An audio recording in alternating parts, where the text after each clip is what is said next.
Hello નમસ્કાર મિત્રો, હું હાર્દિક સર સ્માર્ટ એજ્યુકેશનમાં આપ સૌનું સ્વાગત કરું છું.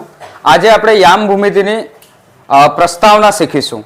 સૌથી પહેલા આપણે જાણીશું કે પ્રસ્તાવનામાં ભૂમિતિ, યામ ભૂમિતિ એ શું છે અને કેવી રીતે આપણે એનો ઉપયોગ કરી શકીએ છીએ. તો ચાલો જોઈએ. સૌથી પહેલા યામ ભૂમિતિ, એમાં પણ એક્સ યામ અથવા તો ભુજ. તો એક્સ યામ અથવા તો ભુજ કોને કહેશું? તો એક્સ અક્ષથી કોઈ બિંદુના અંતરને આપણે એક્સ યામ અથવા તો ભુજ કહીએ છીએ. શું કહીએ છીએ? એક્સ યામ અથવા તો ભુજ. તો આ આપણો વાય યામ છે, જે આ આપણી ઊભી લાઈન છે એ આપણો શું છે? વાય યામ છે. તો વાય યામથી કોઈ પણ બિંદુનું અંતર, એ બિંદુ અહીંયા સુધી હોય, અહીંયા હોય, આ કોઈ પણ ચરણમાં હોય, તો એનું જે અંતર થશે એ અંતરને આપણે શું કહીશું? ભુજ અથવા તો એક્સ યામ. ભુજ અથવા તો એક્સ યામ. જેમ કે આનું મેં ગણું તો 1 2 3 4 5 6 અને 7. તો આ બિંદુનું ભુજ કેટલું આવશે? 7. કેટલું આવશે? 7. અથવા તો એક્સ યામ કેટલો છે? 7 છે. બરાબર, કારણ કે આવી જાય છે 7 ઉપર. બરાબર. એવી રીતે આપણે વાયયામની ચર્ચા કરીએ કે વાયયામ કોને કહીશું? તો વાયયામનું બીજું નામ છે કોટી. શું નામ છે? કોટી. વાયયામ અથવા તો કોટી. તો એક્સ અક્ષથી કોઈ બિંદુનું અંતર. હવે આપણે કયું લેવાનું છે? એક્સ અક્ષ. જે આપણે સૌથી પહેલા યામમાં એક્સ અક્ષને જ આપણે રેખાંકિત કરીએ છીએ ને ત્યાર પછી જ આગળ વધીએ છીએ આપણે. બરાબર.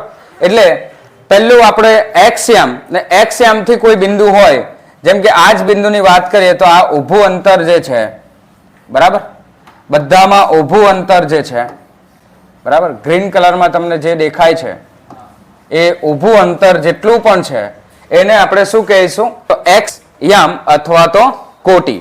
શું કહીશું? તો એક્સ યામ અથવા તો કોટી. શોર્ટમાં કહીએ તો આડું જે અંતર છે એને આપણે કહીશું ભુજ, અને ઊભું જે અંતર છે એને આપણે કહીશું કોટી. બરાબર છે? ઓકે. જેમ કે આપણે અહીંયા એક કોટી ગણવું હોય, આ બિંદુનું કોટી ગણવું હોય તો 1 2 3 4 અને 5. બરાબર. અને આ બંનેમાં આપણે અંતર જ માપીએ છીએ, એટલે આ બંનેના મૂલ્યોને આપણે પ્લસમાં જ લઈશું. બરાબર, ઋણમાં ગણીશું નહીં. ચાલો હવે જોઈએ કે એક્સ અક્ષ પરના બિંદુના યામ કેવા હોય. તો કોઈ પણ બિંદુ હોય પરંતુ એ એક્સ યામ પર આવ્યું હોય તો એનું એક્સ યામ આ રીતે આવશે: એક્સ અને 0. એક્સ અને 0. જેમ કે મેં એવું કહું કે 6 અને 0. 6 અને 0. તો સૌથી પહેલા આપણે ક્યાં જશું? એક્સ અક્ષ પર જશું. આ આપણો એક્સ અક્ષ છે, આ આપણો વાય અક્ષ છે. તો એક્સ અક્ષ પર જશું. અને બીજું કે વાય યામ આપણું 0 છે. જ્યારે વાય યામ 0 આપ્યું હોય, વાય યામ 0 આપ્યું હોય તો જ બિંદુ એક્સ અક્ષ પર આવે. તો જ બિંદુ એક્સ અક્ષ પર આવે. એવી રીતે વાય અક્ષ પરના કોઈ બિંદુના યામ, જો એ બિંદુ વાય અક્ષ પર આવ્યું હોય તો એ બિંદુના યામ 0 અને વાય આવશે. 0 અને વાય સ્વરૂપે હશે. 0 અને વાય સ્વરૂપે હશે. જેમ કે આપણે આ જ બિંદુ લઈ લઈએ, 0 અને 6. 0 અને 6. તો સૌથી પહેલા આપણે એક્સ અક્ષ પર આ જોઈશું 0 અને ઉપર આવશે આ 6. તો આ બિંદુ જે આપણને મળ્યું, આ બિંદુ આપણને વાય અક્ષ ઉપર મળ્યું છે. બરાબર. તો એનું સ્વરૂપ આ પ્રમાણેનું રહેશે. બરાબર. પહેલા ભૂલથી y0 લખાયું હતું, હવે જોઈ લેજો, આ આપણું સાચું છે 0y. ઓકે. ચાલો આગળ વધીએ. યામ ભૂમિતિના ઉપયોગો. તો યામ ભૂમિતિ આપણે શા માટે ભણીએ છીએ? શું એની જરૂરિયાત છે ભણવાની? તો હા, ઘણી બધી જગ્યાએ આપણને યામ ભૂમિતિ ઉપયોગી છે. જેમ કે બીજ ગણિતમાં. બરાબર. જેમ કે આપણે બહુપદીના દાખલા જોયા, એમાં પણ આલેખ આવ્યો. બરાબર. ઓકે. દ્વિચલ સુરેખ સમીકરણ, એમાં પણ આલેખ આવ્યો. તો ઘણા એવા ચેપ્ટર્સ છે બીજ ગણિતમાં જેમાં આપણે યામ ભૂમિતિનો ઉપયોગ કરી શકીએ છીએ અને એના વિશે આપણે અર્થઘટન કરી શકીએ છીએ. ત્યાર પછી ભૌતિક શાસ્ત્ર, ફિઝિક્સ. તો ફિઝિક્સમાં પણ એના ઘણા ઉપયોગો છે. બરાબર. ઇજનેરી શાસ્ત્ર એટલે કે એન્જિનિયરિંગ, તો એન્જિનિયરિંગમાં પણ એના ઉપયોગો થાય છે. નૌકાશાસ્ત્રમાં પણ ઉપયોગ થાય છે. ભૂકંપ શાસ્ત્રમાં પણ ઉપયોગ થાય છે.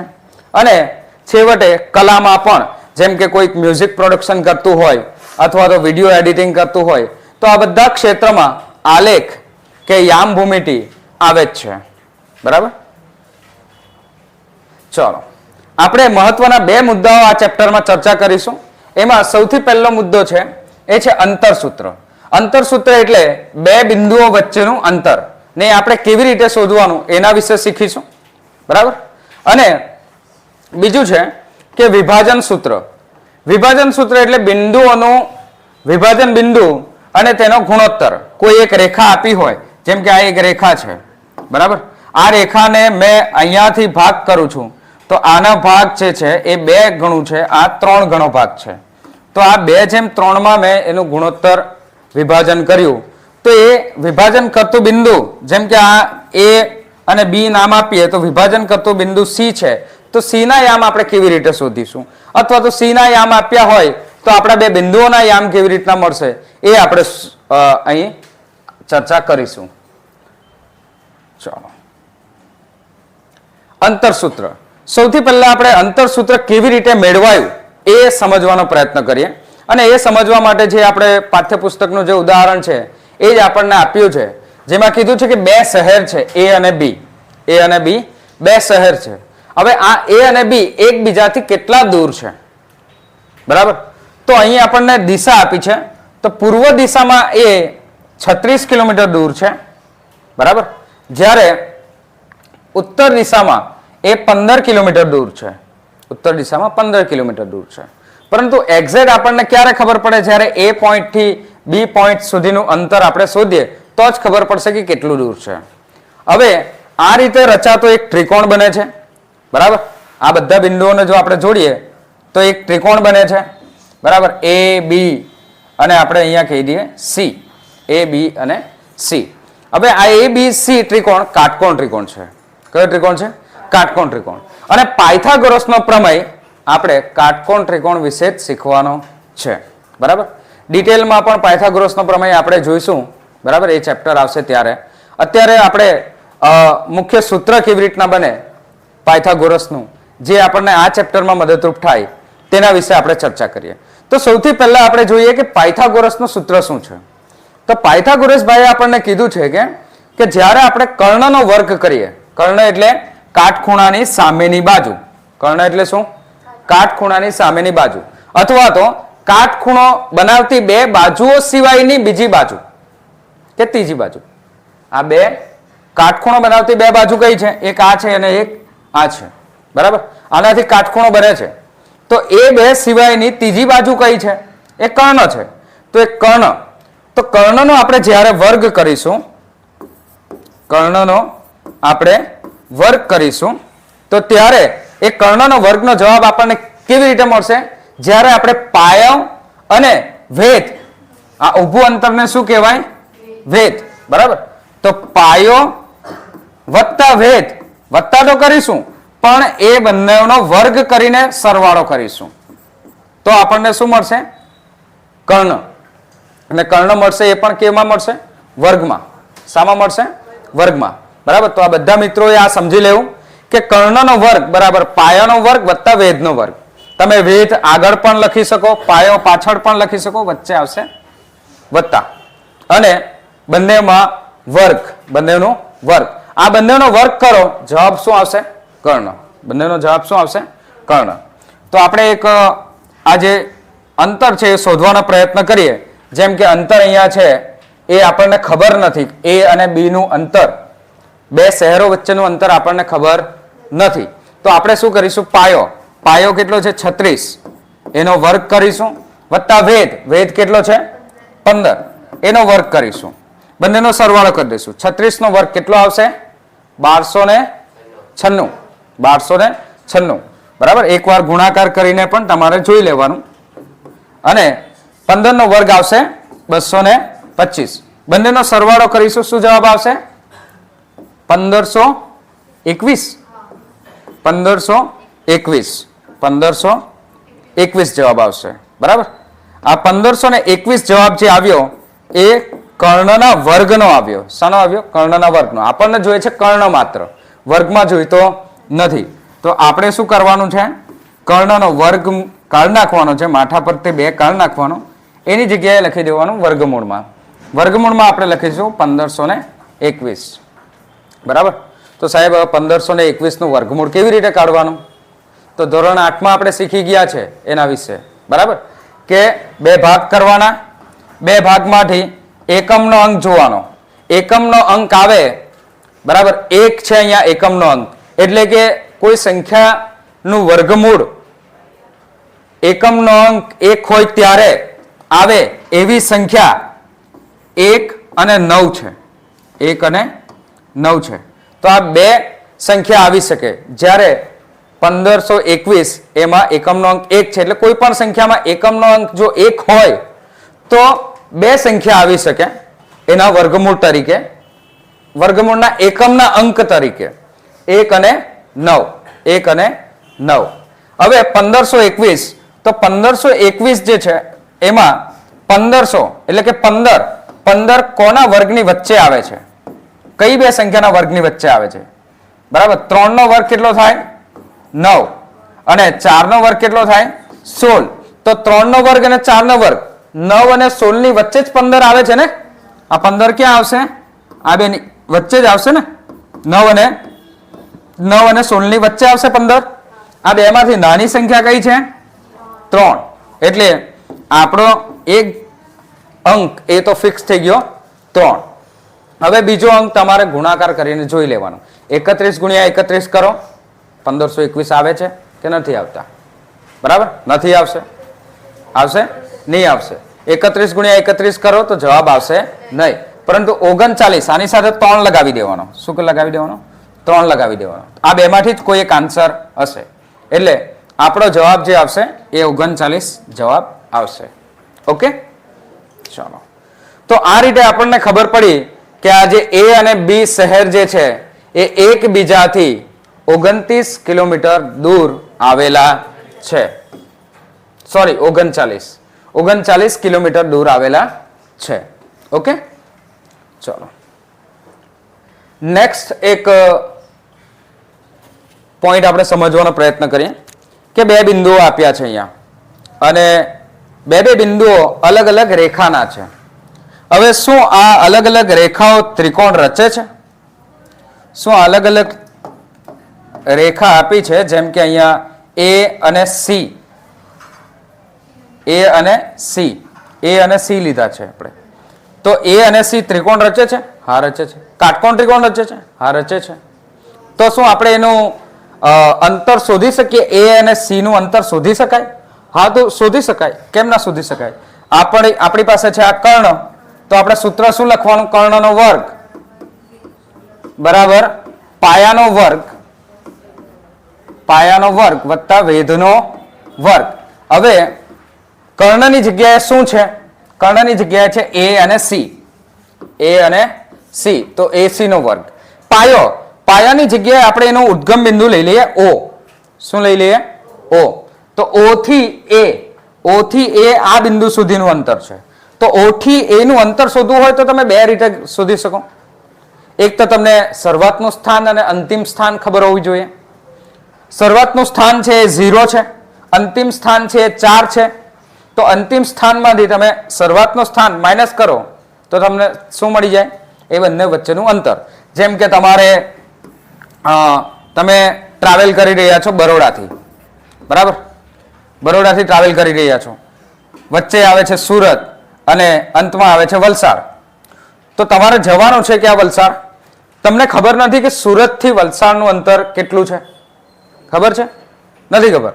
તો તમે અહીંયાની ગણતરી કરો કે આનું અંતરને આપણે ગાડી ચાલુ કરીએ 0 લઈ લઈએ, આનું અંતરને આપણે લઈ લઈએ 50 કિલોમીટર, અને આનું અંતરને આપણે લઈ લઈએ 120 કિલોમીટર.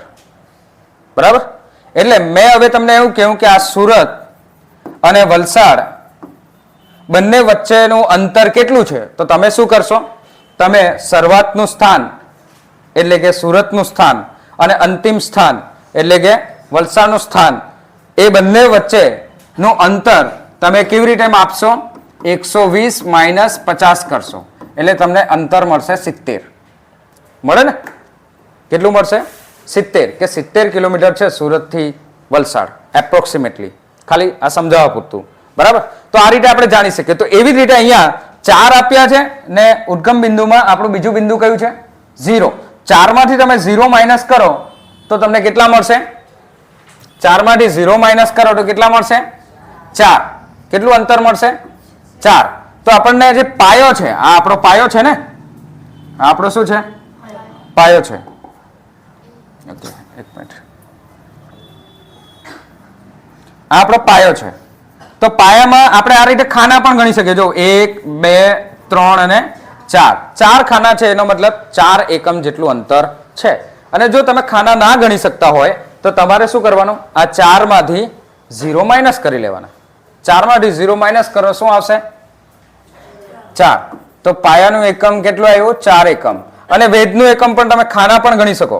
1 2 અને 3. આ 3 સુધીના છે કેમ કે અહીંયા 3 લખ્યા જ છે. તો 3 નો વર્ગ, 4 નો વર્ગ આવશે 16, 3 નો વર્ગ આવશે 9, બંનેનો સરવાળો કરો જવાબ આવશે 25. આ AC નો વર્ગ જવાબ એટલે કે AC નું વર્ગ સાથે જવાબ આવ્યો એ 25. તો AC નો જવાબ આપણને જોઈએ છે એના માટે આપણે વર્ગમૂળમાં લખીશું. તો AC નો જવાબ આવશે 5 કેમ કે 25 નું વર્ગમૂળ કેટલું નીકળે છે? 5. ઓકે. હવે એવી જ રીતે આપણે બીજું B અને D વચ્ચેનું અંતર, B અને D વચ્ચેનું અંતર પણ શોધી શકીએ. તો B અને D એ પણ કર્ણ જ છે. B અને D શું છે?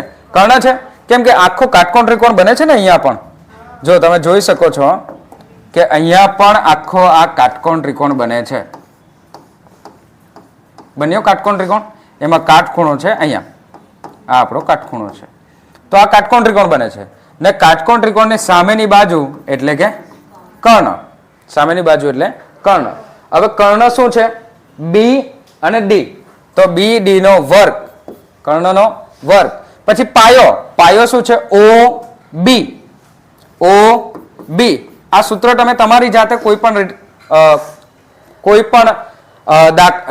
કાટકોણ ત્રિકોણ આપ્યો હોય તમે કોઈ પણ નામ આપી શકો અને બનાવી શકો અને લખી શકો. બરાબર? OB. તો OB શું આવ્યો? આપણો પાયો. અને OD એ આપણો વેધ. OD એનો વેધ, એનો વર્ગ. જો તમે કાટકોણ ત્રિકોણ આ રીતે આડો કરી દો આવી રીતે તો પણ તમે આ વેધને પણ પાયો કહી શકો અને પાયાને પણ વેધ કહી શકો. બરાબર? આ રીતે બે ત્રિકોણ મળ્યા હોય તો તમે એને ઊંધો કરી દો તો પાયો અને વેધ એકબીજાને કહી શકો તમે. બરાબર? એ આપણા પરસેપ્શન ઉપર ડિપેન્ડ કરશે કે આપણે એને કોને પાયો કહેશું, કોને વેધ. બરાબર? જેમ કે આ ત્રિકોણ છે આખો આપણે એને ઉલટાવી દઈએ તો જે વેધ છે એ પાયો બની જાય ને જે પાયો છે એ વેધ બની જાય. બરાબર? જવાબમાં કોઈ ફરક પડશે નહીં.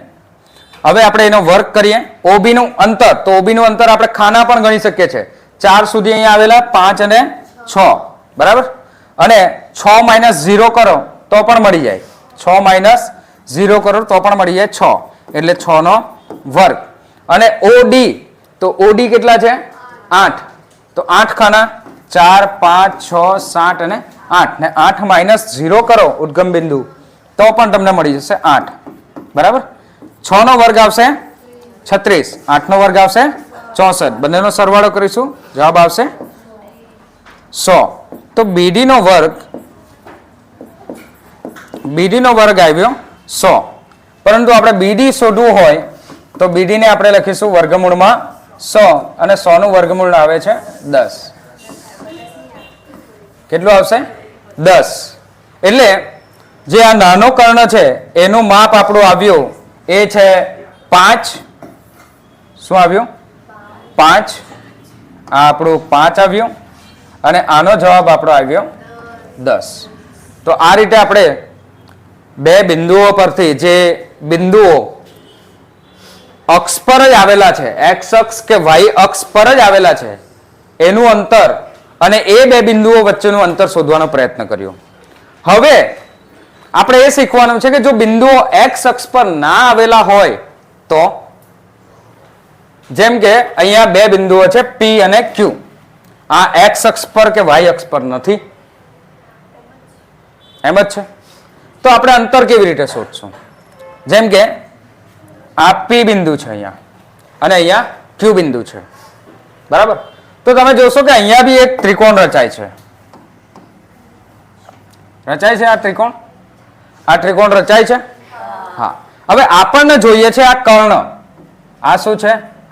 કર્ણ. આપણને જોઈએ છે પી થી ક્યુ નું અંતર.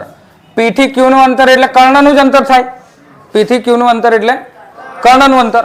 હવે જો આપણે કર્ણનું અંતર શોધવું હોય તો પી થી ટી, આ પી બિંદુ છે ને, પી થી ટી અને ક્યુ થી ટી એટલે કે પાયો ને વેધ જોઈએ. હવે પાયો ને વેધ જોઈએ તો એ બંને વચ્ચે ખાના કેટલા છે? તો 1 અને 2.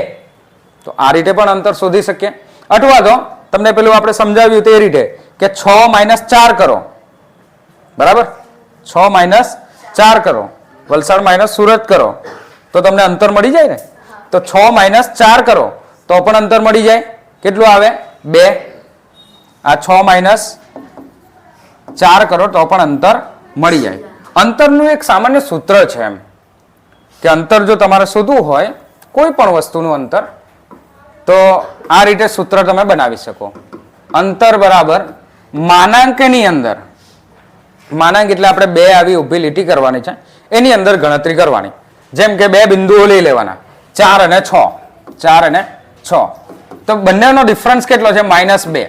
પણ જ્યારે તમે એને માનાંકમાંથી કાઢો ને તો જવાબ શું આવી જાય? +2. માનાંકનો મતલબ એ થાય કે આપણે માઇનસને ગણતરીમાં લેતા નથી. જેનું મૂલ્ય છે એ મૂલ્ય જ આપણે ધ્યાનમાં લઈએ છીએ. એ મૂલ્યનું સ્વરૂપ ધન છે કે ઋણ છે એ આપણે ધ્યાનમાં લેતા નથી, બરાબર. તો અંતરનું એવું જ સૂત્ર છે, બરાબર. અંતર કોઈ બી અંતર શોધવું હોય તમારે માનાંકમાં એ બંનેનો ડિફરન્સ માઇનસ કરીને લખી દેવાનો તો તમને મળી જાય, બરાબર. એવી રીતે તમે આ જ વસ્તુ 4 - 6 લખ્યા છે, તમે 6 - 4 લખો તો પણ જવાબ 2 આવે ને +2 નો માનાંકમાંથી આપણે કાઢીશું એટલે કે આપણે ચિહ્નને ધ્યાનમાં ના રાખીશું તો પણ જવાબ કેટલો આવશે? 2, બરાબર. ચાલો હવે પાછા આપણે આપણા દાખલા તરફ આવી ગઈએ કે પીટી નું અંતર જોઈએ છે મને. શાનું અંતર? પીટી અને પીક્યુ. તો અહીંયા આપણે જોયું કે 2 ખાના છે, બરાબર. અને તમે સામાન્ય રીતે ગણતરી પણ કરી શકો કે 6 - 4 કરો કે 4 - 6 કરો, પણ અંતર આવે શામાં? હંમેશા પ્લસમાં જ આવે, બરાબર. આપણે ચાલીએ તો અંતર આપણે આપણા પગલા પ્લસમાં જ ગણવા પડે ને. પાછળ ચાલે તેને માઇનસમાં ગણાય? હા, ગણવાય તો ગણી શકાય, પણ એને આપણે ધનમાં લખવા ધનમાં પડે. કોઈ ગણતરીમાં આપણે એને ઋણમાં લઈ શકીએ ખરા, ઋણમાં લઈ શકીએ ખરા, પણ એક ઘટના પાછળ ચાલવાની જે પગલાની છે એ આપણે પગલા 1, 2, 3 એવી રીતના જ ગણીશું એટલે એ પણ આવશે પ્લસમાં જ, બરાબર. એટલે અંતર હંમેશા આવશે શામાં? પ્લસમાં જ આવશે, ઋણમાં આવશે નહીં, બરાબર. તો આપણે અહીંયા હવે 2 બિંદુઓ જે છે એ 2 બિંદુઓના નામ આપણે આપી દઈએ. જેમ કે આ 6 છે,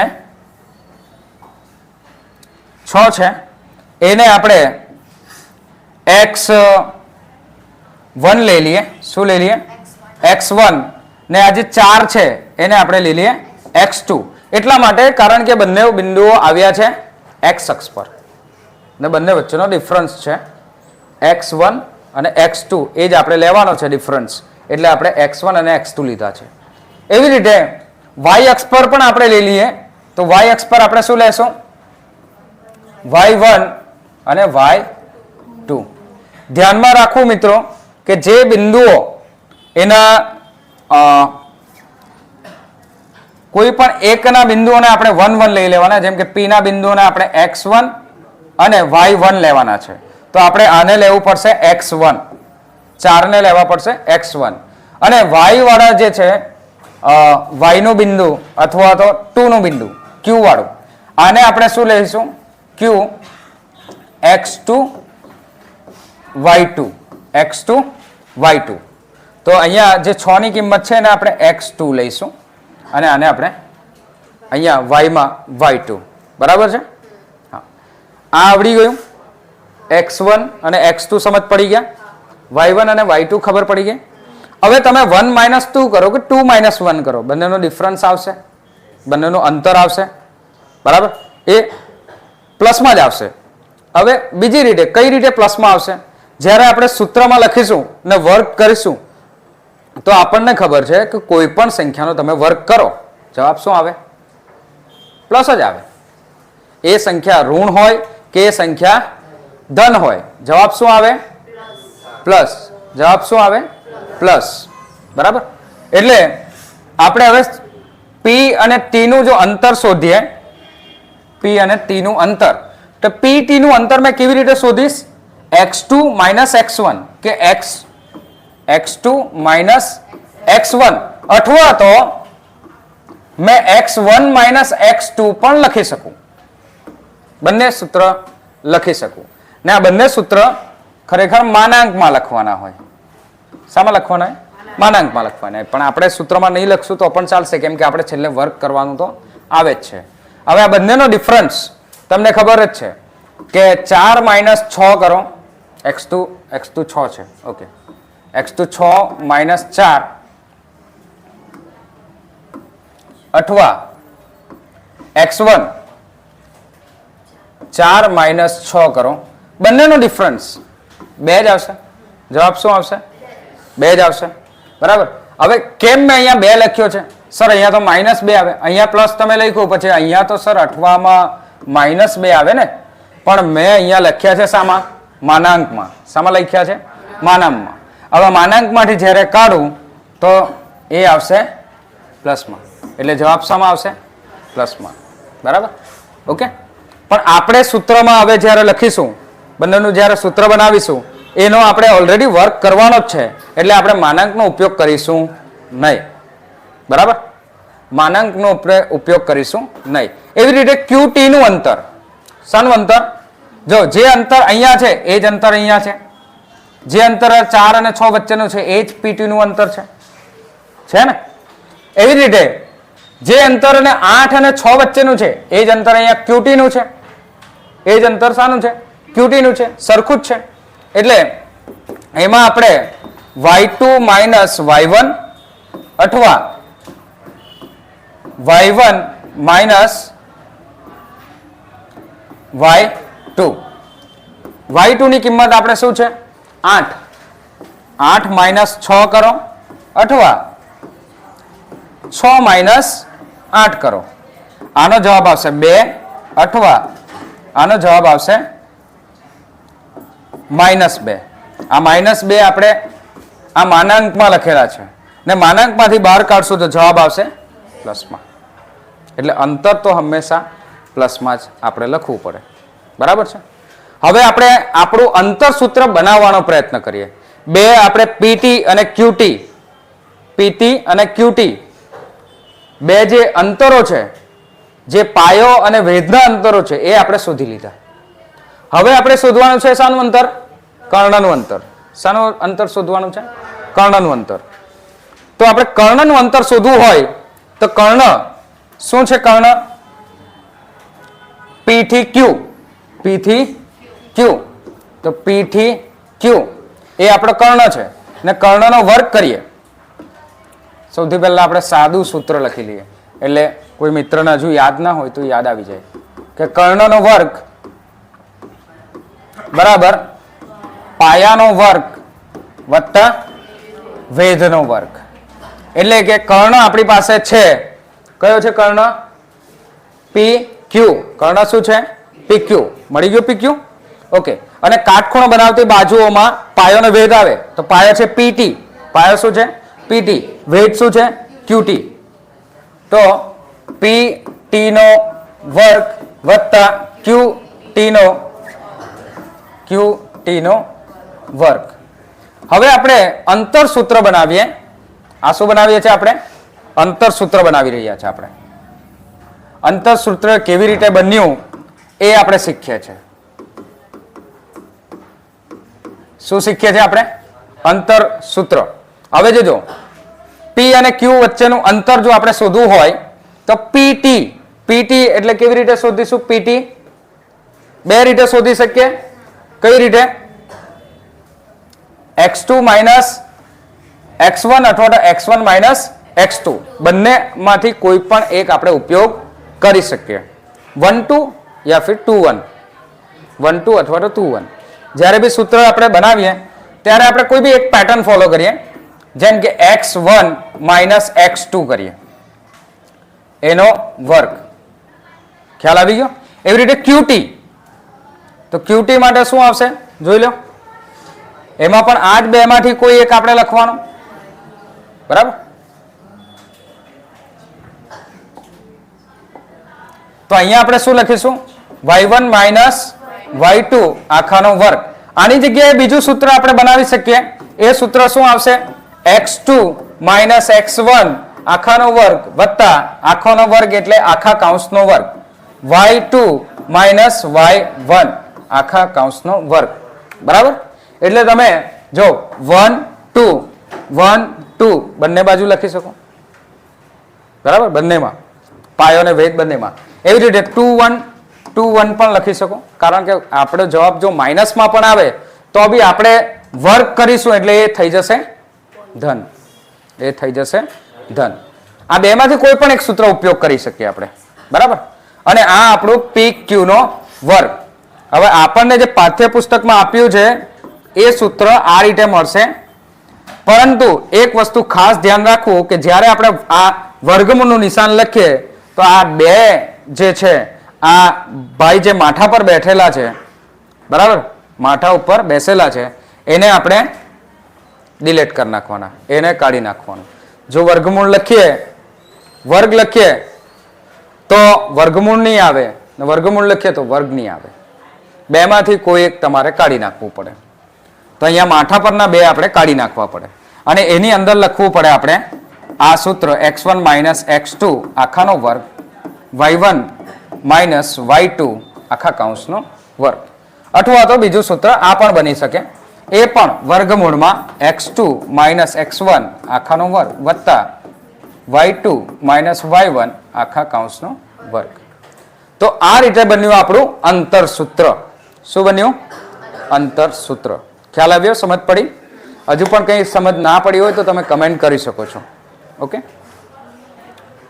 ચાલો હવે અલગ અલગ ચરણમાં જો બધા બિંદુઓ હોય તો શું આ અંતર સૂત્ર કામ લાગે છે ઓકે તો આપણી પાસે જે આલેખ છે એમાં બિંદુઓ અલગ અલગ ચરણમાં છે અલગ અલગ ચરણના જે બિંદુઓ છે જેમ કે તમે જોઈ શકો Q બિંદુ જે છે એ -5 અને -3 ઉપર છે અહીંયા -3 આવશે અહીંયા -5 આવે બરાબર છે અને બીજું બિંદુ P બિંદુ જે છે એ 6 આ 6 છે અને એ 4 ઉપર છે 4 ઉપરથી થોડું નથી તો આપણે એને એડજસ્ટ કરી દઈએ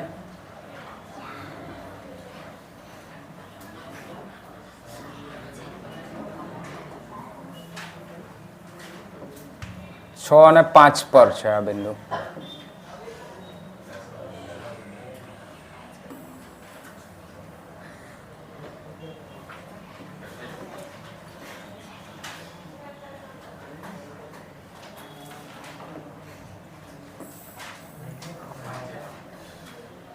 બરાબર છે હવે ઓકે 6 અને 4 ઓકે ચાલી જશે સમજવા માટે ચાલો જોઈએ હવે આ જે બિંદુ છે 0 અને 4 0 અને 4 એ અહીંયા છે બરાબર પછી -5 અને 0 અહીંયા છે એટલે કે એ x યામ પર જે છેદે છે એ બિંદુઓ આપ્યા છે અહીંયા બરાબર આ x યામ પર છેદે છે તે બિંદુ આપ્યું છે 5 0 અને બીજું આ y અક્ષ ઉપર છેદે એ બિંદુ આપ્યું છે 0 અને 4 બરાબર તો અલગ અલગ ચરણમાં છે તો શું અંતર સૂત્ર એમાં પણ કામ લાગે છે તો હા લાગે છે જેમ કે P આ આપણો P અને Q એ આપણો શું છે કર્ણ શું છે કર્ણ આપણો કાટખૂણો કયો છે અહીંયા T કાટખૂણો કયો છે T એટલે કાટખૂણો બનાવતી બે બાજુ જે છે એ P થી T અને Q થી T છે તો P થી T નું અંતર આપણને જોઈએ P થી T નું અંતર જોઈએ તો P થી T નું અંતર જોઈએ જો 1 2 3 4 5 6 7 8 9 10 અને 11 કેટલું આવે છે 11. P થી T નું અંતર આવે છે 11 એકમ. બરાબર. આ 11 એકમ કેવી રીતે શોધી શકાય? તો x ના યામ જો, x નો અહીંયા યામ કયો છે 6, x નો યામ કયો છે 6 માઈનસ એમાં પાછા અહીંયા બીજો x નો યામ કયો છે t વાળો. આ t ના યામ શું આવશે? બોલો t ના યામ શું આવશે? t ના યામ -5 અને 4. તો અહીંયા જે આ યામ આવ્યો એટલે કે આ 6 થી લઈને આ બીજું બિંદુ એ -5 આવ્યું. કેટલું આવ્યું? -5. બરાબર. ને એને તમે માનાંકમાં લેવો તો 6 ઓછા ઓછા વત્તા એટલે 5 થાય. 6 ને 5 શું થાય? 11. 6 ને 5 શું થાય?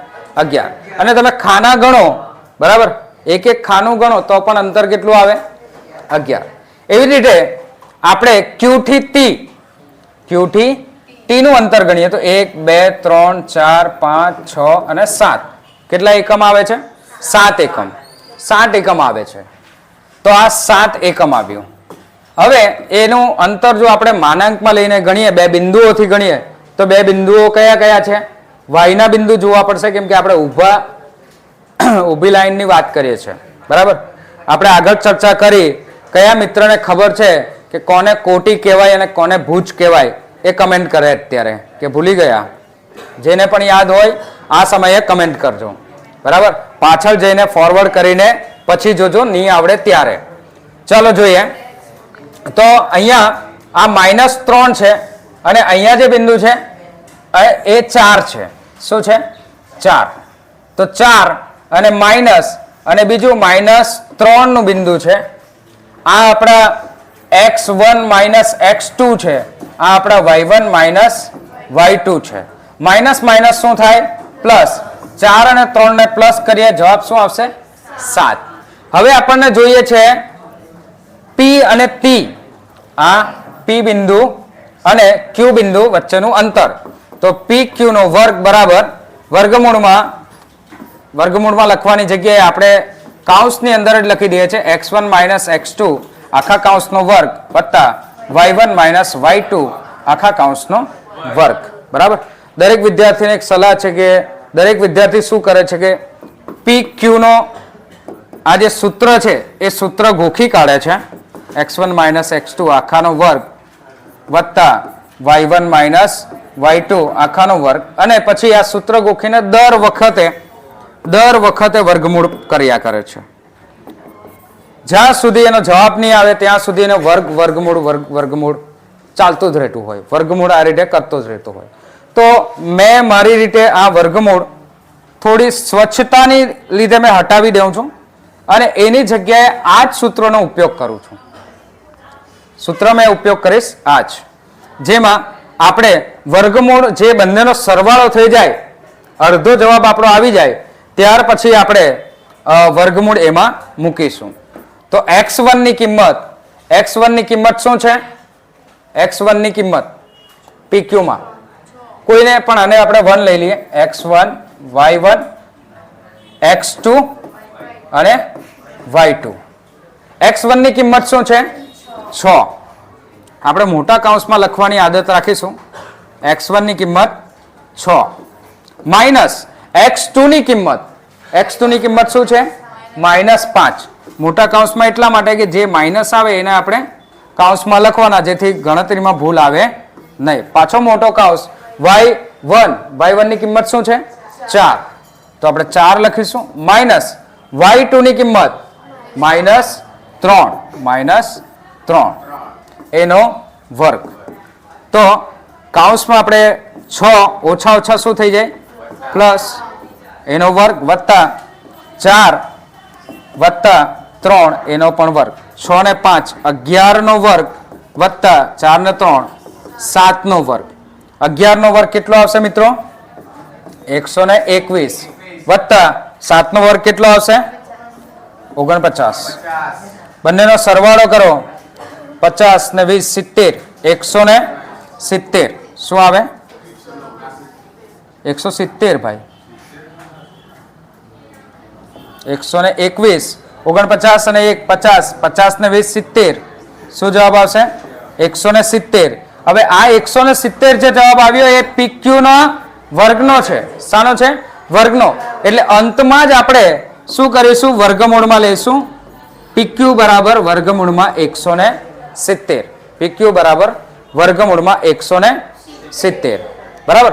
તો આ રીતે આપણે અલગ અલગ ચરણમાં હોય તો પણ બે બિંદુઓ વચ્ચેનું અંતર શોધી શકીએ. આ જે અંતર સૂત્ર છે આપણા પાઠ્યપુસ્તકમાં પણ લખેલું છે, પણ કેવી રીતે મેળવાય એ પણ આપણે જોયું. બીજું, આના અઠવાનું સૂત્ર જો કોઈ વ્યક્તિ એ રીતે લખી દે તો પણ એ સાચું જ છે. x1 માઇનસ x2 આખા કૌંસનો વર્ગ વત્તા y1 માઇનસ y2 આખા કૌંસનો વર્ગ. અને બંનેમાં અલગ અલગ લખાઈ જાય, 1 2 2 1 થઈ જાય તો પણ કઈ વાંધો નથી, જવાબ સાચો જ આવવાનો છે. પણ લખવાની પેટર્ન એક સરખી જ રાખવાની. 1 2 1 2 લખો તો એ જ લખો, 2 1 2 1 લખો તો એ જ લખો. ચાલો જોઈએ થોડીક માહિતી ઉદ્ગમ બિંદુ વિશે. ઉદ્ગમ બિંદુથી જો અંતર આપણે માપીએ, ઉદ્ગમ બિંદુથી અંતર માપીએ તો ઉદ્ગમ બિંદુના યામો કેવા હોય? 0 0 0 જ હોય ને. એટલે આપણે x માંથી 0 માઇનસ કર્યો તો જવાબ શું આવે? x. અને y માંથી પણ માઇનસ કરીએ આપણે 0 તો જવાબ શું આવે? y.